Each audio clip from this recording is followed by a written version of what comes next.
mga kapulong.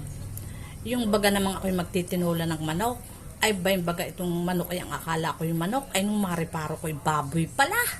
Abay mag-iisang oras at pagkakatigas, ay ang aking pasyente iinom ng gamot ng alas 12 kailangan ng gamot kailangan makakain na bay aba ay kailangan ay inihulog ko ng papaya siguro okay na rin kung ari papanhin ay sa totoo lang ari may aral sa buhay.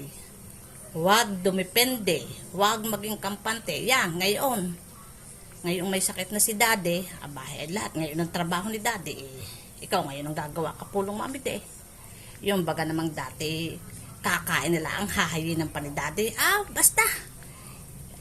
Papanhin, hindi pa huli ang lahat. Sabi, kailangan matuto mo. Ay, matuto. 37 years.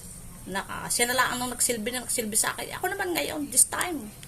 Ako naman magsisilbi kay daddy.